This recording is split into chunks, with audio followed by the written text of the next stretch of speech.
Harry Potter and the Sorcerer's Stone. Harry had never been to London before, although Hagrid seemed to know where he was going. He was obviously not used to getting there in an ordinary way. He got stuck in the ticket barrier on the ground and complained loudly that the seats were too small and the train too slow. "I don't know how the Muggles manage without magic," he said, as they climbed a broken-down escalator that led up to a bustling road lined with shops. Hagrid was so huge that he parted the crowd easily. All Harry had to do was keep close behind him. They passed the bookshop and music store, hamburger restaurants and cinemas, but nowhere that looked as if it could say "Your magic wand." This was just an ordinary street full of ordinary people. Could there really be fire of wizard gold, varied wild bandsmen? Were there really shops and sold spell books and broomsticks? Might this not all be some huge joke that the Dursleys had cooked up? If Harry hadn't known that the Dursleys had no sense of humor, he might have thought so. And somehow, even though everything Hagrid had told him so far was unbelievable, Harry couldn't help trusting him. "This is it," said Hagrid, "coming to hell. The Leaky Gondola. It's a famous palace." It was a tiny, groovy-looking pub. Hagrid hadn't pointed it out. Harry wouldn't have noticed it was there. The people hurrying by didn't glance at it.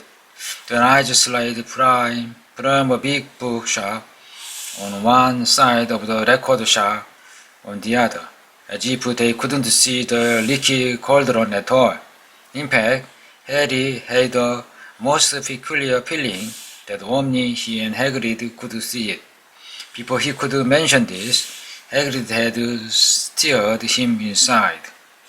For a famous place, it was very dark and shabby. A few old women were sitting in a corner, drinking tiny glasses of sherry. One of them was smoking a long pipe.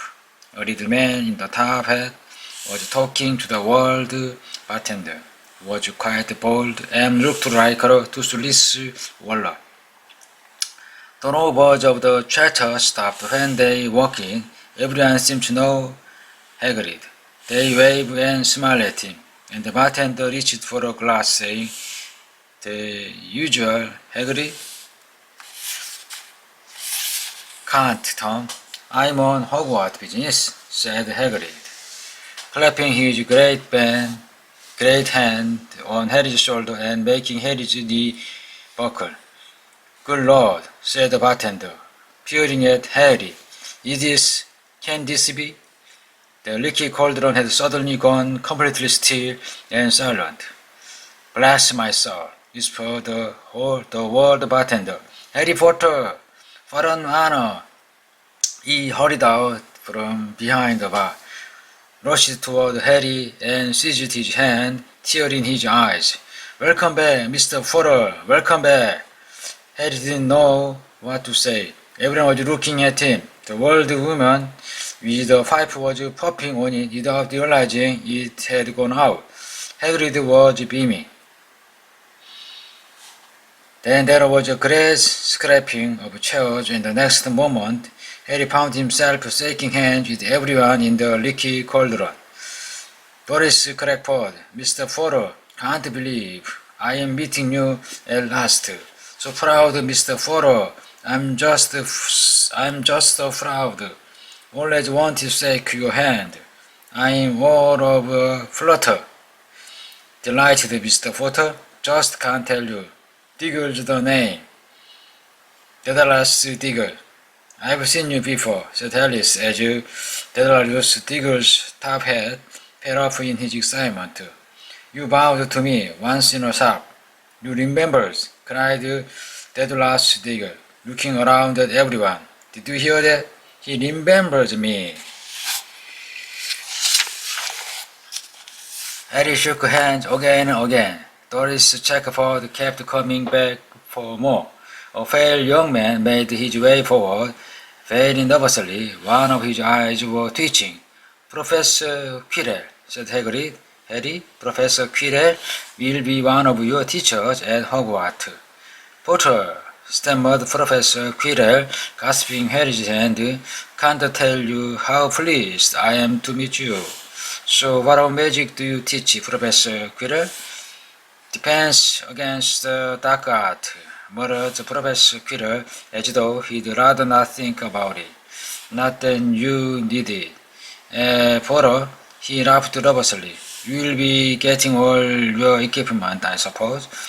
I've got to pick up a new book on vampires myself. He looked terrible at the very thought. But the others wouldn't let Professor Quirrell keep Harry to himself. It took almost 10 minutes to get away from them all. At last, Hagrid managed to make himself heard over the babble. Must get on. That's the why. Come on, Harry. Doris Checkford shook Harry's hand one last time, and Hagrid led them through the bar and out into a small walled courtyard. Then there's nothing but a trash can and a few weeds. Hagrid grinned at Harry. Told you, didn't I? Told you. You was famous. Even Professor Quirrell was trembling to meet you. Mind you, he's usually trembling. Is you always then nervous? Oh yes, poor bloke. Brilliant mind. He was fine while he was studying out a book. But then he took a year off to get some first-hand experience. They say he met vampires in the Black Forest. And there was a nasty bit trouble with your head. Never been the same things. Scared of the students, scared of his own subject. Now, where's the umbrella? Where's the umbrella? Vampire. Harry's head was swimming. Harry, meanwhile, was counting bricks in the wall above the trash can. 3 up, 2 across, he muttered. Right. Stand back, Harry. He tapped the wall 3 times with the point of his umbrella. The brick he had touched quivered, wiggled. In the middle, a small hole appeared. It grew wider and wider. A second later, they were facing an archway large enough even for Hagrid. An archway on a cobbled street. It twisted and turned out of sight. Welcome, said Hagrid, to Diagon Alley. He grinned at Harry's amazement. He stepped through the archway. Harry looked quickly over his shoulder and saw the archway shrink instantly back into solid wall. The sun shone brightly on a stock of cauldrons outside the nearest shop. Cauldron, all sizes, copper, brass, pitcher, silver, self-stirring,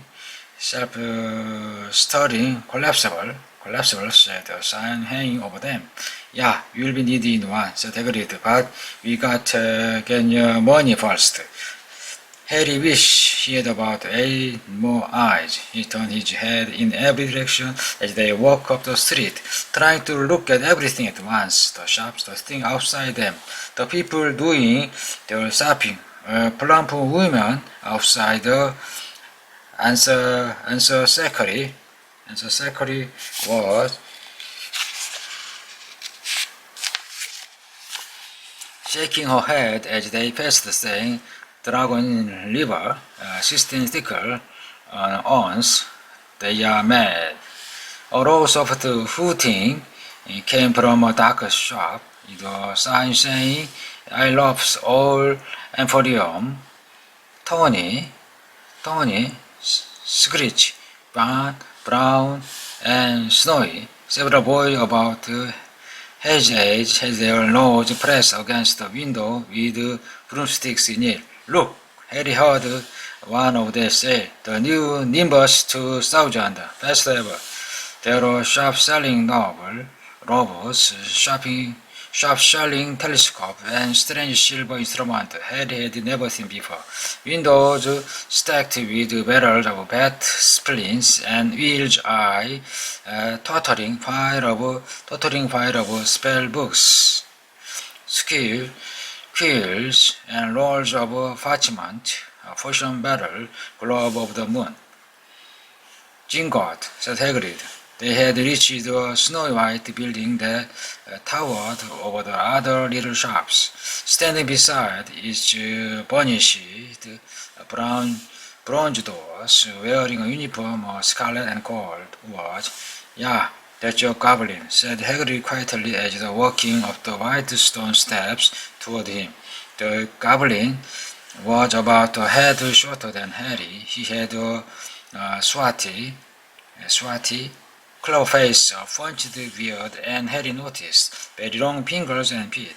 He bowed as they walked inside. Now they were passing a second pair of doors, silver this time, with word engraved upon them. Enter stranger, but take heed of what awaits of the sin greed, for those who take but do not earn must pay most dearly in their turn. So, if you seek beneath our floor a treasure that was never yours, thief, you've been warned, beware of finding more than treasure there. Like I said, yeah, you'd be mad to try and rob it, said Hagrid. A pair of goblins bowed them through the silver doors, and they were in a vast marble hall. About 100 more goblins were sitting on a high stool behind a long counter, scribing large ledgers, weighing coins in brass scale, examining precious stones through eyeglasses. There were too many doors to count leading up the hall, and more goblins were showing people in an hour of these. Hagrid and Harry made for the count. "Morning," said Hagrid to a free goblin. "You've come to take some money out of Mr. Harry Potter's safe. You have his key, sir?" "Got in here somewhere," said Hagrid, and he started emptying his pocket onto the counter, scattering a handful of moldy dog biscuit over the Goblin Book of Numbers. The goblin wrinkled his nose. Harry watched the goblin on their light, waiting a fire of rubies as big as glowing coals. "Got it," said Hagrid, at least, holding up a tiny golden key. A goblin looked at it closely. That seemed to be in order. "I've also got a letter from Professor Dumbledore," said Hagrid importantly, throwing out his chest. "It's about you know what, in Vault 713. The goblin read the letter carefully. "Very well," he said, handing it back to Hagrid. "I'll have someone take you down to Boss Vault. Greybook was another goblin. Once Hagrid had crammed all the dog biscuit back inside his pocket. He and Harry followed Greybook toward one of the doors leading up the hall. "What's the you-know-what in Vault 713, Harry agreed. "Can't tell you that," Hagrid mysteriously. "Very secret. What business? Dumbledore, trust me. More